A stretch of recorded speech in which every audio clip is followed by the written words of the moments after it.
All right. Happy Friday. Happy International Women's Day. So wonderful to have everyone. And I would like to introduce Jen, who is the president of the ICF High Country chapter. And Jen is going to kick us off. So thanks, Jen. Of course, thank you. I'm going to share my screen real quick with everyone. Happy to have everyone here. It is the beginning of March. So a little quote kind of leading us into March, but also looking forward to the future as we quickly head towards April and May, it feels.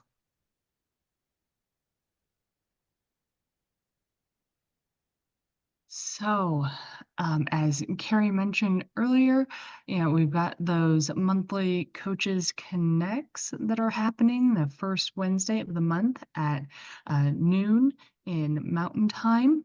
So that is fantastic that those are going so well for everyone. If you haven't had an opportunity to join in, highly recommend doing so. We will have a quarterly High Country Huddle. We're still working out the day and time for that, from my understanding. But Carrie, if I'm wrong about that, please let me know. And then if you haven't been receiving it, we have a monthly chapter update newsletter that goes out about all the happenings that are happening for High Country. If you haven't been receiving those, I will drop my email into the chat after I get done, and just feel free to email me and we'll get you all set up with that. A lot of great content in there. And moving over to the ICF global news kind of world, a lot of stuff happening for global.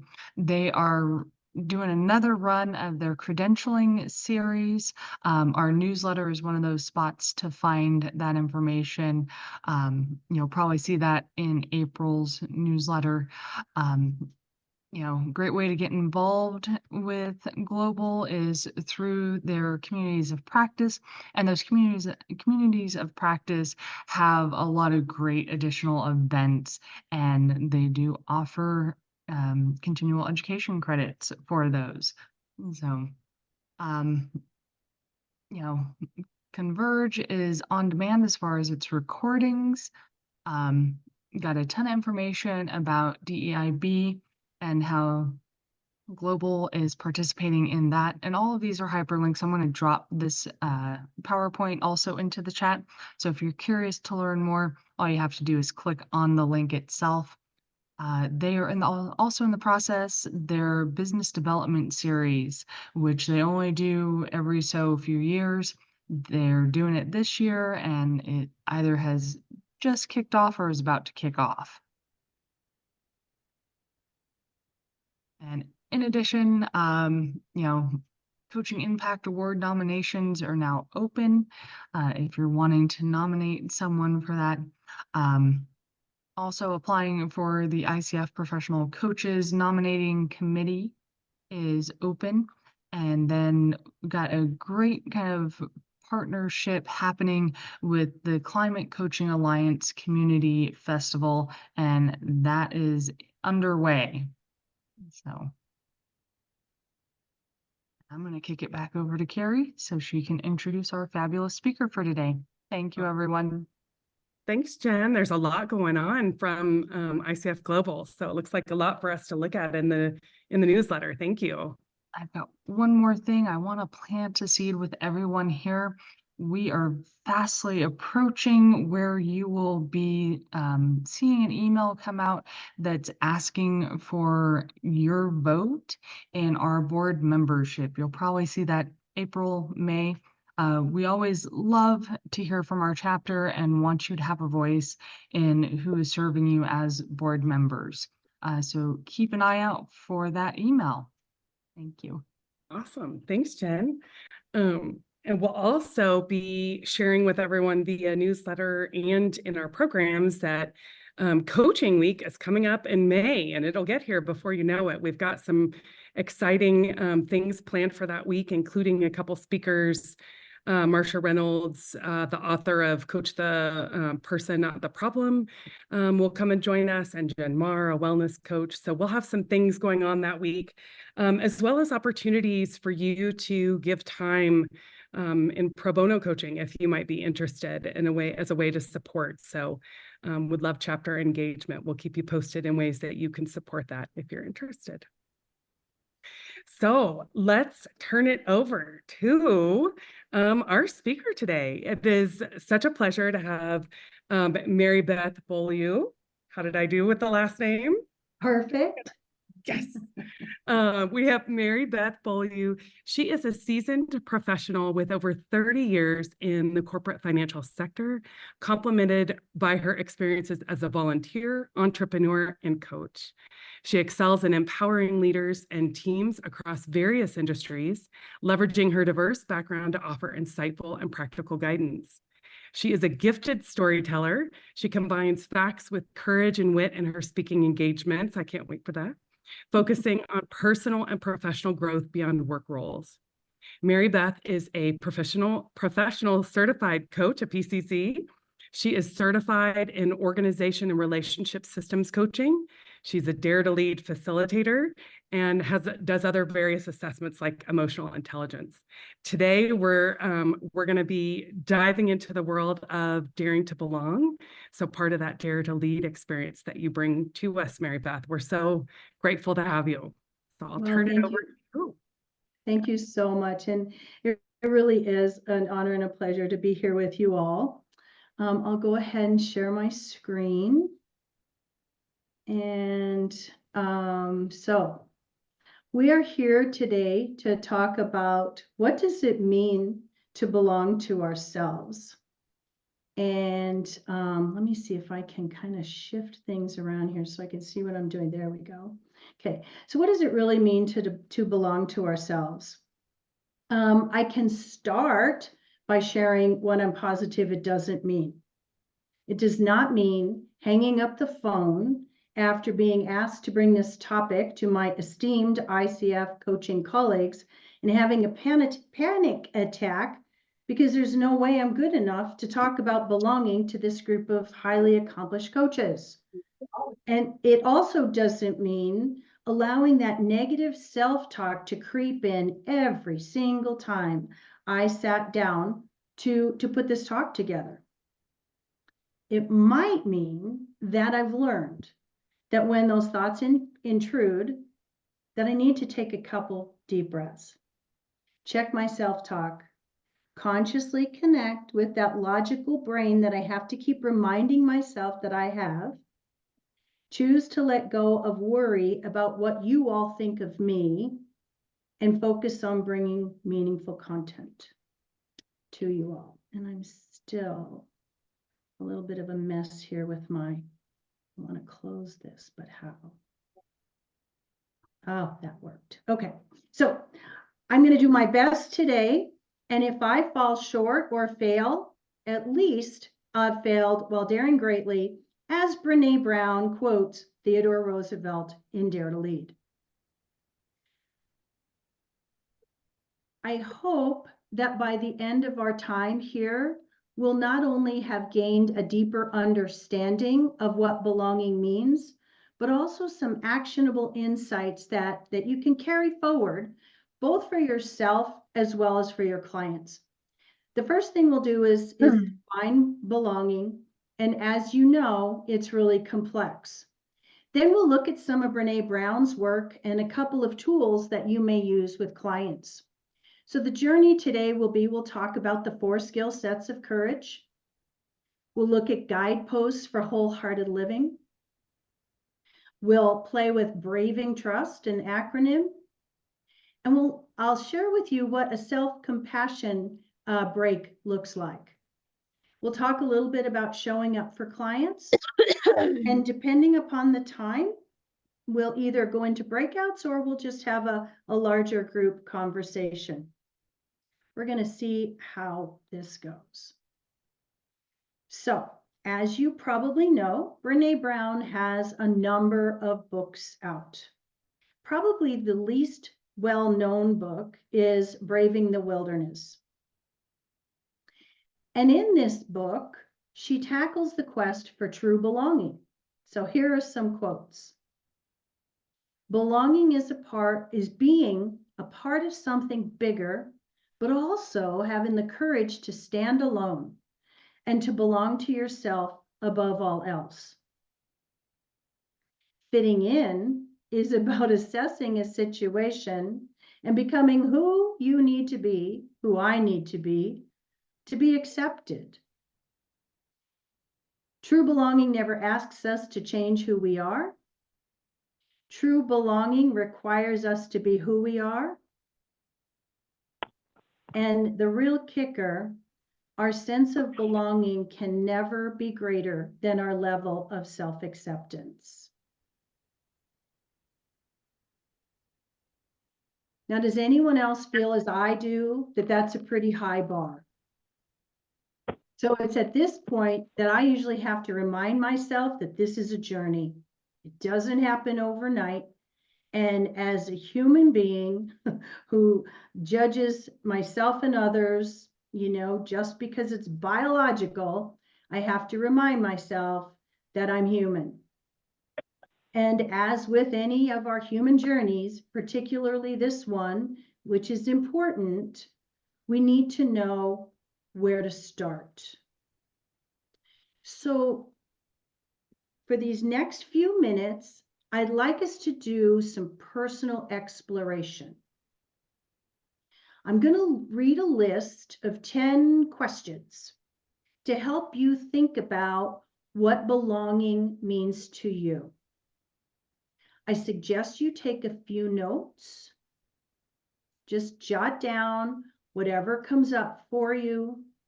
There are no right or no wrong answers. And given that we're all coaches, I'll tell you now, so you don't start worrying about it when we're going through the activity.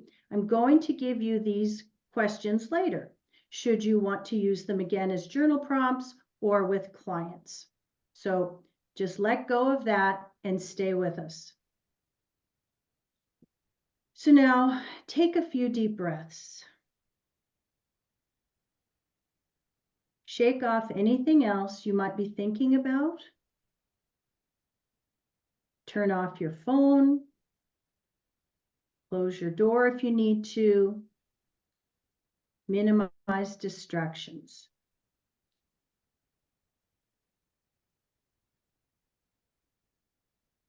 Couple more deep breaths.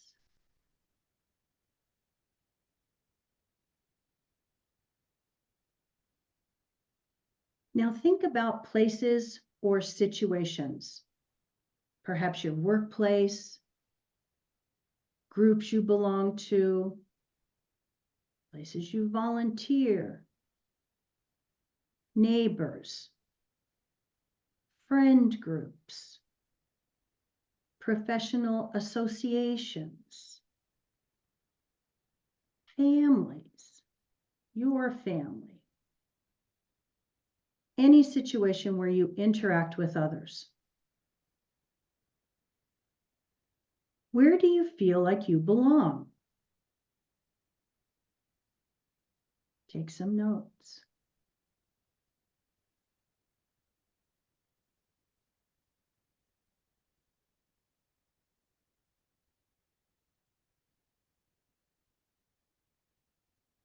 Where do you feel people accept you?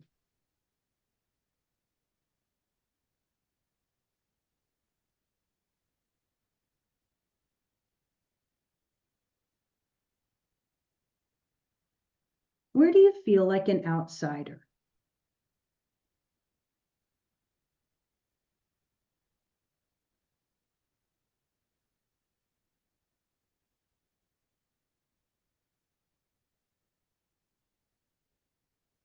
Where are you when you're confident you know what you need to do to be successful?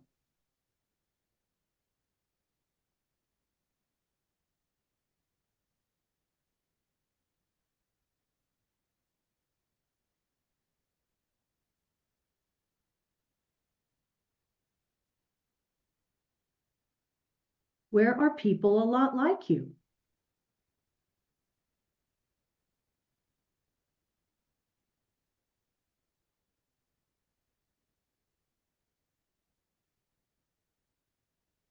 Where is there a person or people you can count on?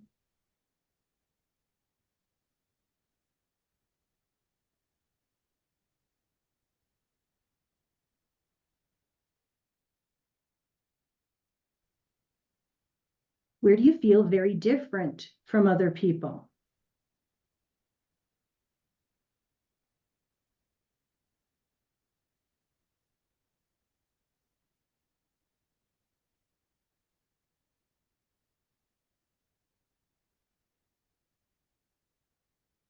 When do you feel maybe I don't belong? What's happening?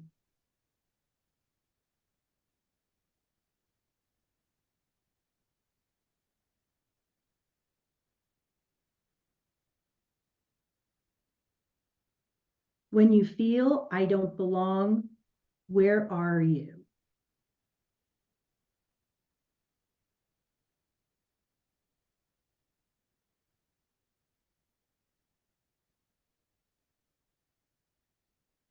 And finally, what does fitting in look like for you?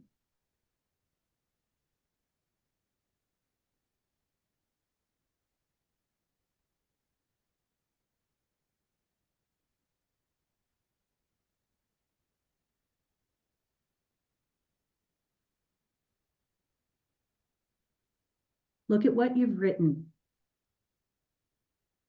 What themes stand out? Take a moment and jot down a few notes.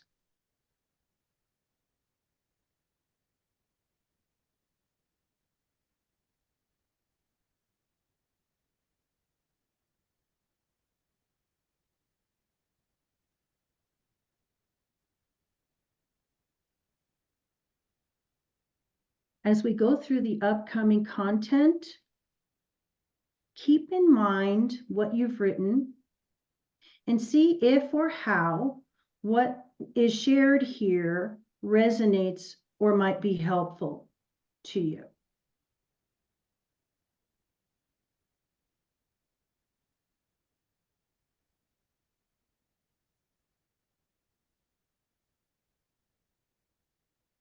So Brene asks all of us certified facilitators that when we do workshops, to always bring in conversation about the 4 skill sets of courage. And that's because her research shows that courage is a set of 4 skills that can be taught. So we can be intentional when we're walking in or we need to be courageous. That first skill is rumbling with vulnerability. We cannot get to courage without vulnerability. And she defines it as, I will say, vulnerability has become almost jargon. And whenever I hear it, I want to reply with this definition because I think it's so powerful.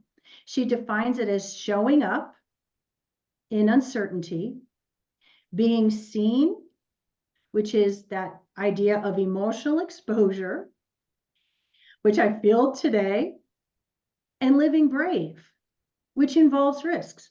There's always potential for risk. There's always uncertainty.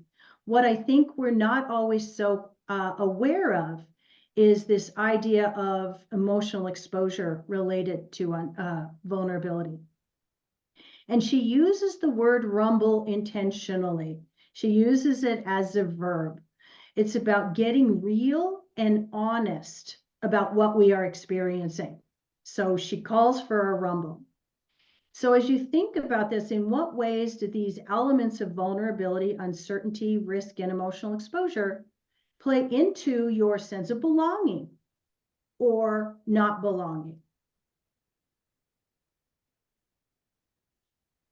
The second skill is truly living into our values instead of just professing them. So when you feel a sense of belonging or that you don't belong, a good place to look at is what are the values that we hold that might influence our experience? And as coaches, we are all well attuned to paying attention to values in our work with clients. Braving Trust is something is an acronym where she breaks down the elements that can build or can erode trust. And in a few moments, we'll go deeper into a tool that helps us understand Braving Trust. And then finally, the fourth skill set is Rising Strong. And the story behind Rising Strong is Brene wrote the book Daring Greatly. And she realized that as she's writing it, she realizes she's asking us to be courageous and put ourselves out there. And if we do that often enough, we will fall, we will fail. And it's physics, right? So if we're brave enough, we're going to fall. How do we recover? And how do we treat ourselves when we're recovering? So think about when something doesn't go well, you're in those situations where you feel like you don't belong. How do you treat yourself?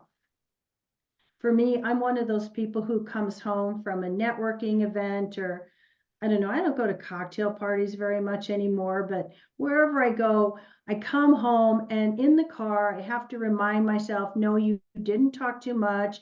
No, you didn't say all the wrong things, all that stuff that happens.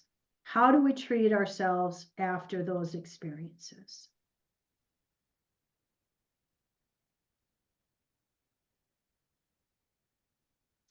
So this is a tool that comes from her book, The Gifts of Imperfection. And in that book, she talks about wholehearted living. And she says it's about engaging in our lives from a place of worthiness, cultivating the courage, compassion, and connection to wake up in the morning and think, you know, no matter what gets done or how much is left undone, I'm enough.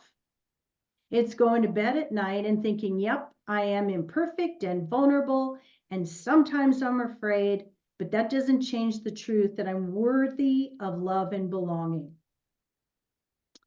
I use this tool particularly with clients, and I use it myself.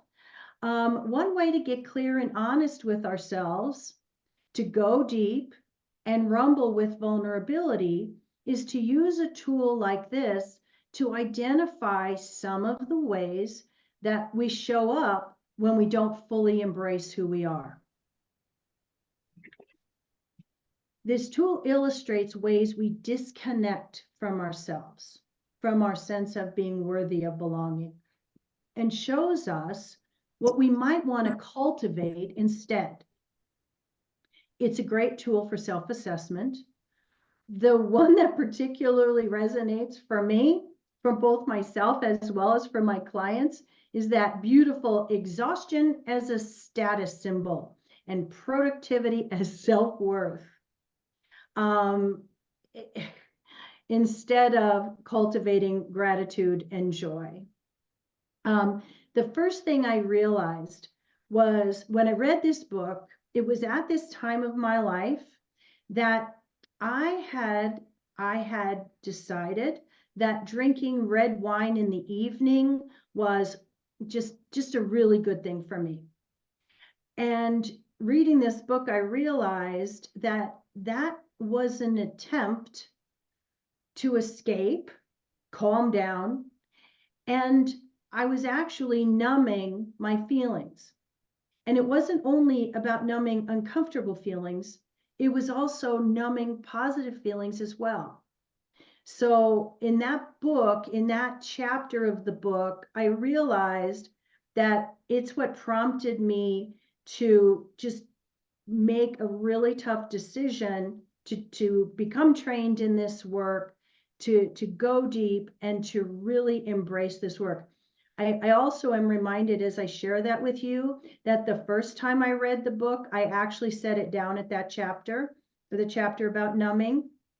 And I had to pick it up probably a year later. So I wasn't ready the first read through, but I was ready the second time.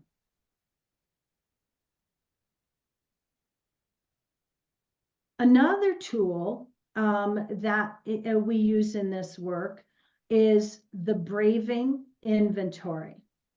Now, this is all about trust. It's about illustrating the components of trust.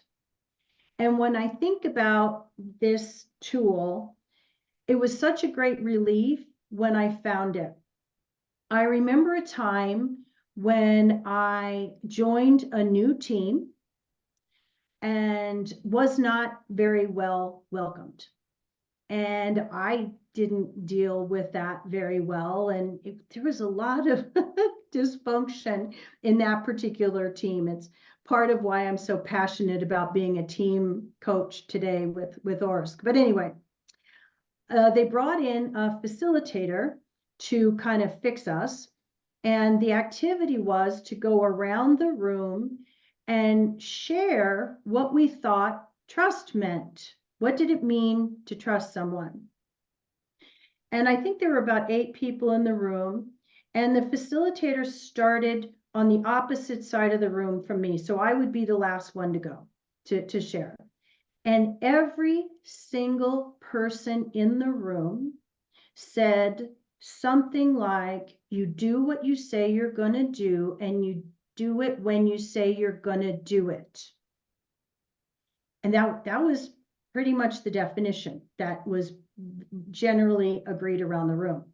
And when they got to me, I had to confess, I was a little nervous because I thought, oh my gosh, this feels very perfectionistic and very harsh for someone who sometimes will, drop a ball or overcommit or be late or make a mistake. And it just felt smothering.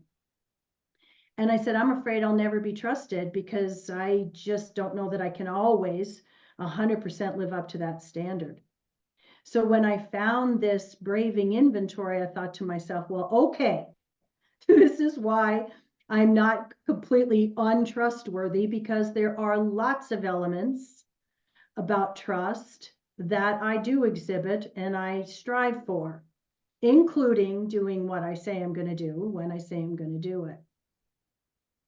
So, and we have both of these tools. I should mention, Carrie will put them in the chat so that you'll have them, or if you want to look at it on another screen, we have that. So this acronym illustrates the components that I talked about, and I do encourage my clients to use this and understand why they might trust or not trust others.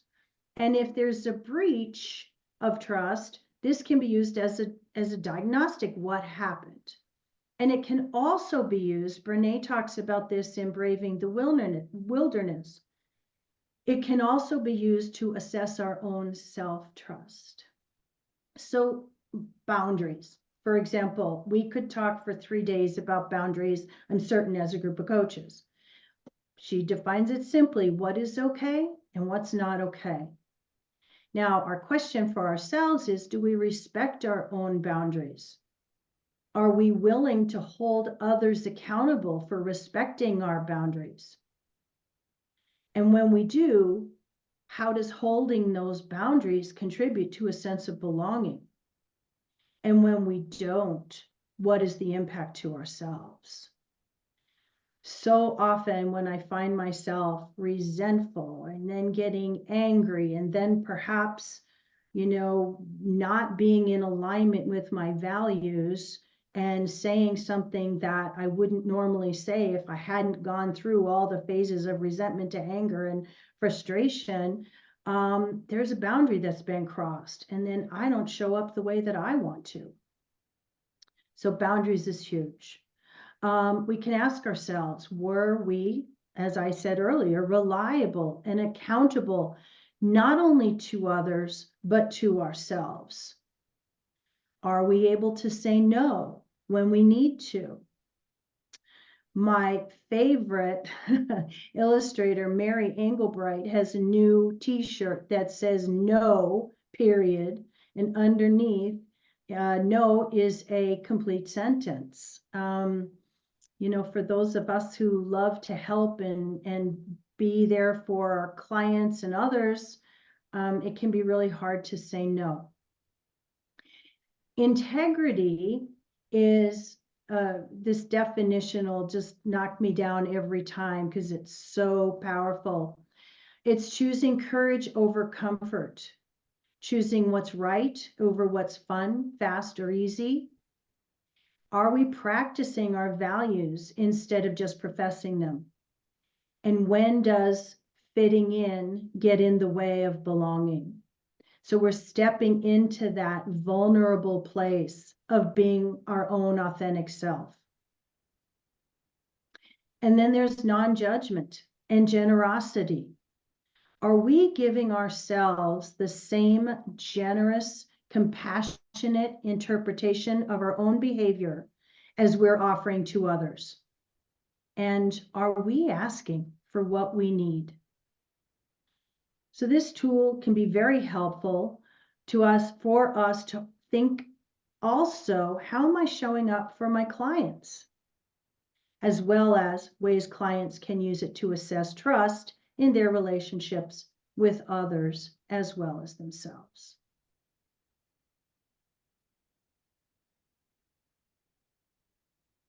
The next thing I want to show you, and I have a link to this in for you at the end of this deck as well. If you're familiar with Kristin Neff, you know that she's all about, she's like the expert in self-compassion. And her website is amazing. And she has a self-compassion break. It's a bit of a meditation. And I thought I'd just kind of give you a sense of how that goes today. So the idea is when you're feeling inadequate some way, right? This relates to that idea of non-judgment and generosity towards ourselves. When we're feeling not good in some way, we're feeling badly, inadequate, we feel like there was a failure or a mistake, or there's something about ourselves that we don't like. This, she encourages us to acknowledge what's happening and talk to ourselves. And it's based on her 3 elements of self-compassion. So the first element is mindfulness versus over identification. Or as my husband would say, Mary Beth, stop overthinking. Now, mindfulness when it comes to self-acceptance is really just about being present, fully present with what is. And it's you being present and validating the pain, which can be intensely physical as well as emotional. In this place, you say to yourself something like, ugh, this is really hard to feel this. Or to experience this moment is painful. You want to acknowledge for yourself that this is truly a moment of suffering for you. So that's the mindfulness piece. Then she asks us to remind ourselves of our common humanity versus isolating ourselves and thinking we're alone. So you want to remind yourself of your humanity, normalize the feeling like that it is normal to feel this way in situations like this. This is all a part of being human. And there's nothing wrong with feeling this way, telling myself, and I'm certainly not the only one. This is about aligning yourself to feel your connectedness to others in your own imperfection. Because I've done this for so long, I will say to myself as well as to others, well, oh my gosh, look at you being all human. Just accepting that's who we are, and this is normal. And then the third piece is self-kindness versus self-judgment.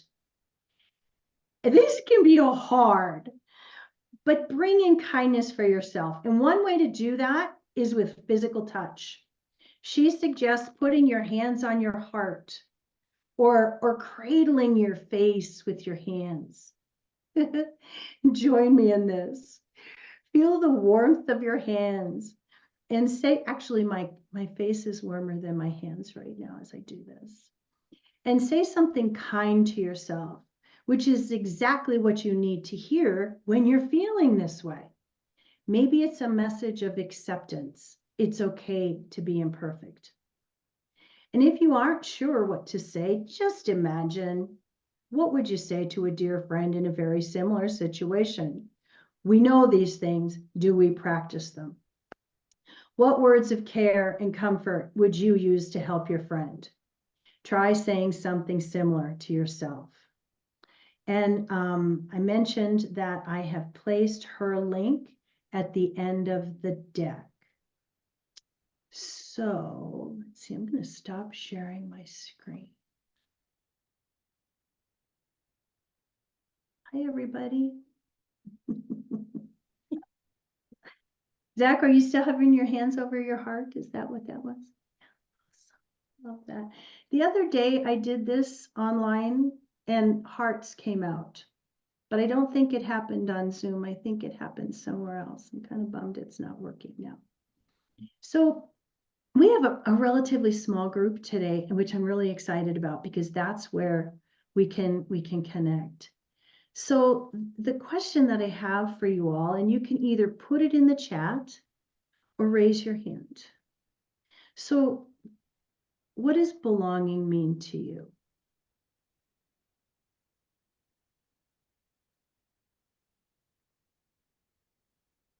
Would love to hear some voices. I know we're not shy, we're coaches.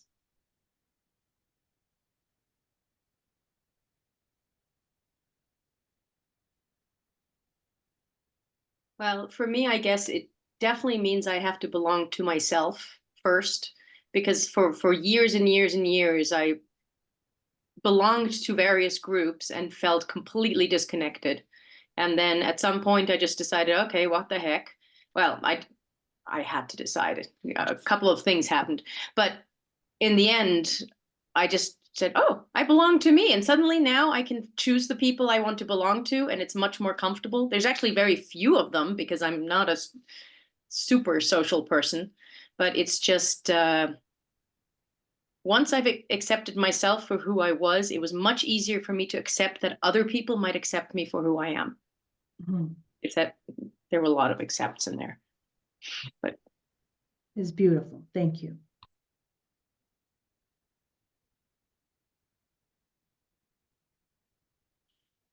I'll share with you when I went through that list of questions, the journal prompts. One of the things that stood out for me was I feel that I belong when I'm coaching. I hope that I see something that Mariana, does that resonate for you? Yeah, yeah. And I had to ask myself, why is that?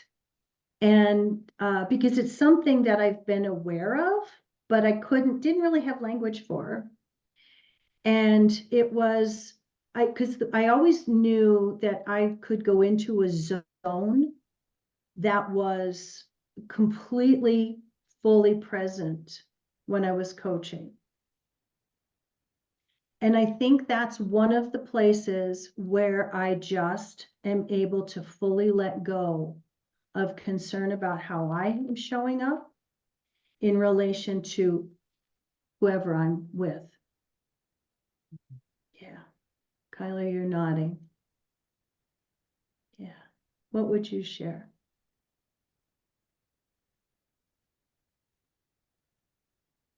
can relate to what's been shared so far.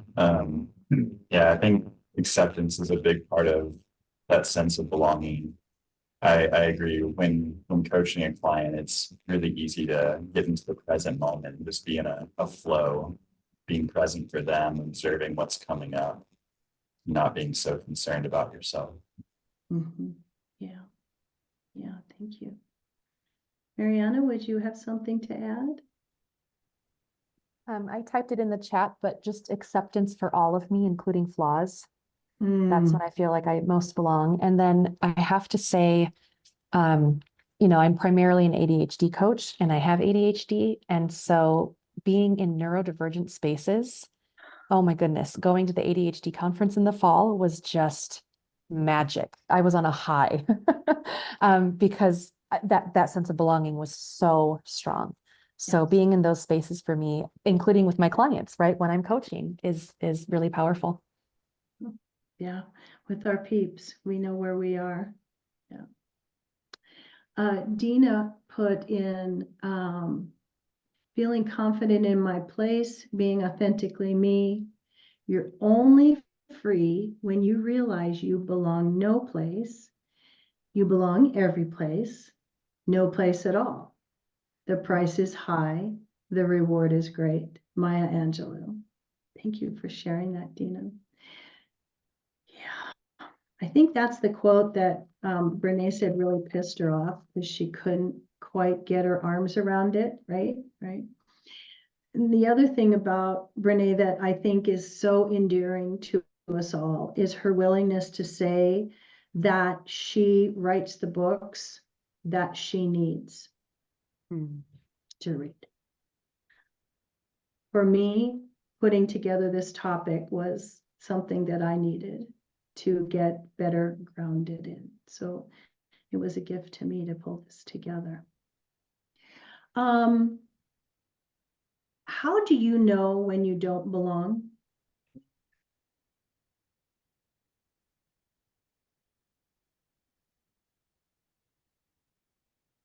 For me, there's a sense of like feeling, I don't know, awkward, like small. I start to feel a bit smaller and kind of awkward, like there's a discomfort there. Mm-hmm. I love that. I can feel it, that smallness. Yeah. Yeah. I like what Kyler said. I feel restricted, like parts of me wouldn't be accepted. And I agree with that. I feel like I can't be my authentic self in some way. Mm-hmm. Yeah. I like the reference to small, like playing small. I play less than I could be, or, do it carefully instead of just like unapologetically being me, playing my part in my role and offering everything that I have. I hold back a lot. Yeah. Yeah. Yeah. This is Lisa, and sometimes I find that this need to want to fit in, and so I find myself almost unconsciously kind of, I don't know, saying and doing things that I think will be perceived as agreeable or acceptable to others, rather than speaking my truth that might be a little different, might be not as easily accepted. Yeah. Kind of the way you spoke up when you were in that group. You didn't do that. You spoke your truth. I didn't think of it that way. Thank you for calling that out. I will say that that's always been kind of a part of me. And it took a long time for me to be comfortable with being sometimes a dissenting voice in the room or the not go alonger. So I think I have some friends here who have a similar experience. Yeah. Yeah. Yeah, I'm in a place right now where I was an internal executive coach. I did all the D's, all the development roles that you can do in a corporation. I did. In the last 4 or 5 years, I was an executive coach. And I'm out on my own now. And it's so funny because I thought, oh, I'm going to be so free to be me and la. And then all of the sudden it's marketing and narrowing and things that probably many of you have already done that I'm just still trying to figure out. And people like ask, who are you? What do you do? And I'm like, oh gosh, what do you want? I'll do it. I can do anything. So it's really like, I'm very aware right now of how challenging it can be.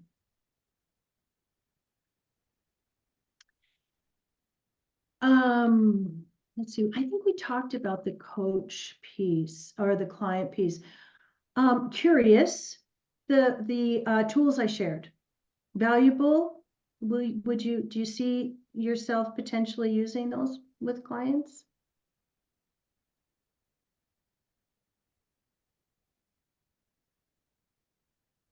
I really like the guideposts for wholehearted live. I like both of them quite a bit. But I love that sense of what do we need to let go of and cultivate more of, and that sense of sort of a letting go and a bringing in and making room for. And I feel like there's a lot in that I would use. Yeah. And for those of you who are working with corporate, I give you at the end of the deck a link to Brené's website. The book Dare to Lead has a similar move from towards, and she calls it armored versus daring leadership. And there's like 20 elements there. And it's so dense, I didn't really feel comfortable bringing it here. But I encourage you to go out and look at that on her website. For people you're coaching in the workplace, that is a great tool. And they can use it not only individually, but for their organization.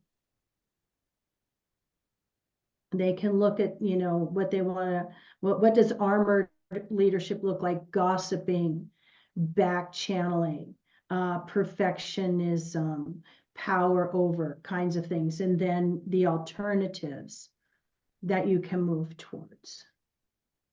Similar concept, different application.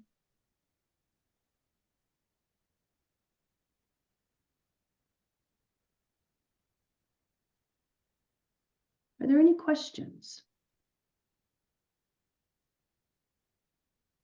I'll jump in. I have a kind of a question that's arising, working with someone earlier today about, either being in our comfort zone or being in a taking risk, growth, learning zone, which can also be uncomfortable.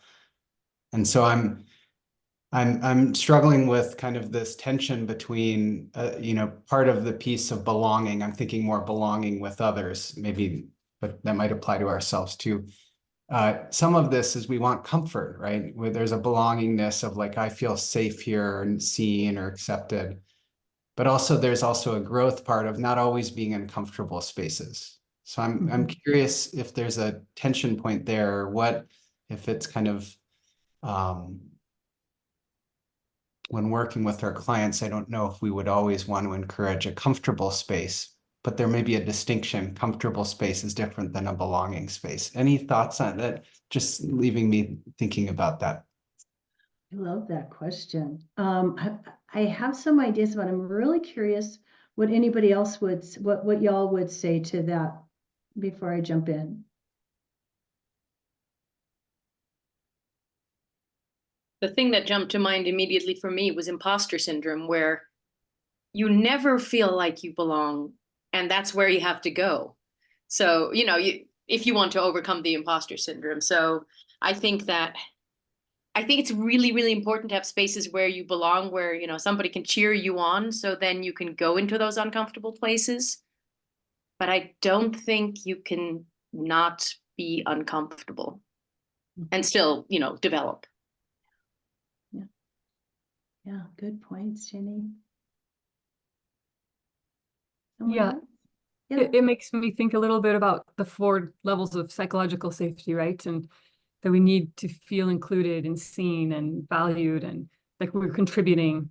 But then ultimately we have to be able to challenge. We have to be safe to challenge, to put ourselves out there, to dissent, to fail, to do something new. So we have to have all of that levels to really feel safe within ourselves and within whatever duo or organization we're with. No. But like you were saying, you need to have that base of safety to be able to work from.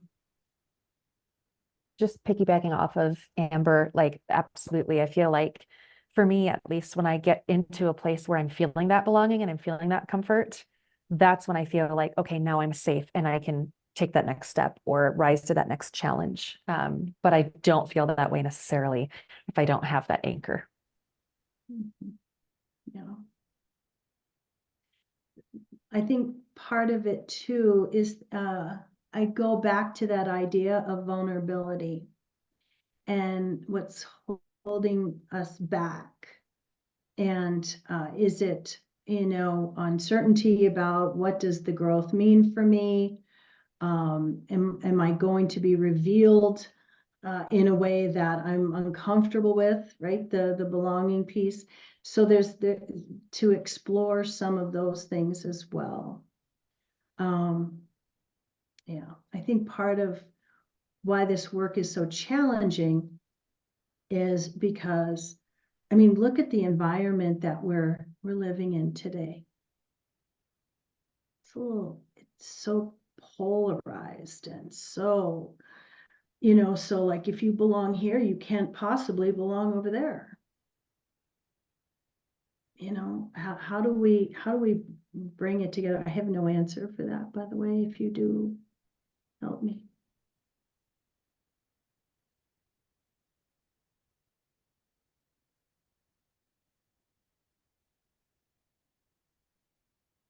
So, Well, the last woman who spoke, this is Lisa, the last woman who spoke really just kind of, she took the words right out of my mouth that, clearly we have to feel safe enough in order to take those risks.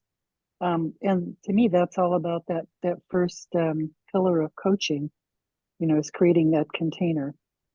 So that's kind of how I'm framing much of this presentation today, or understanding it. it's really great feedback, Lisa. And Carrie put the 4 stages of psychological safety in the chat. The first is inclusion, and then learner, and then contributor, and then challenger.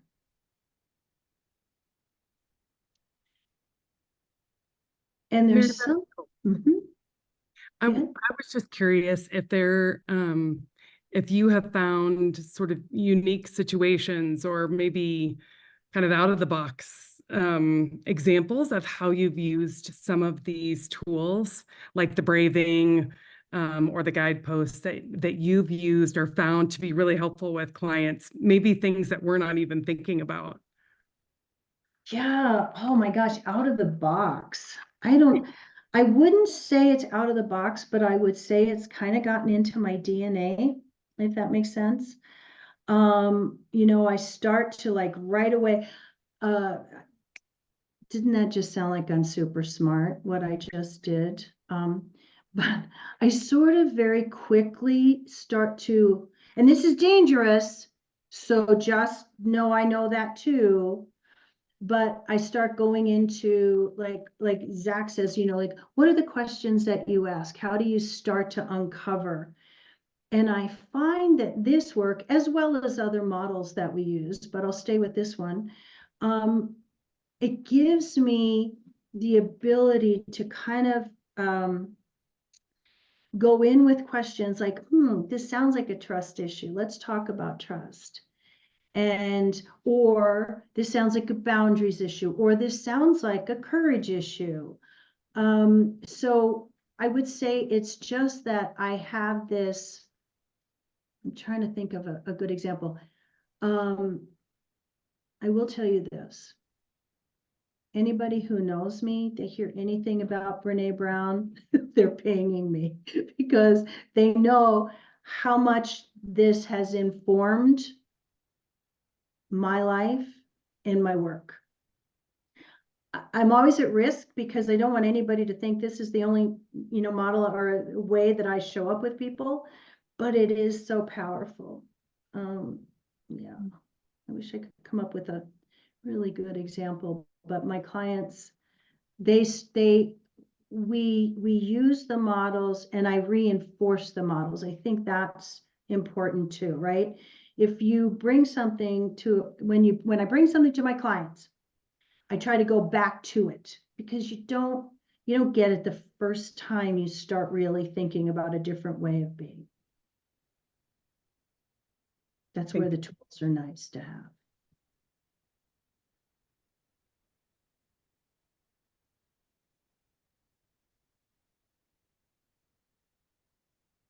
Someone else?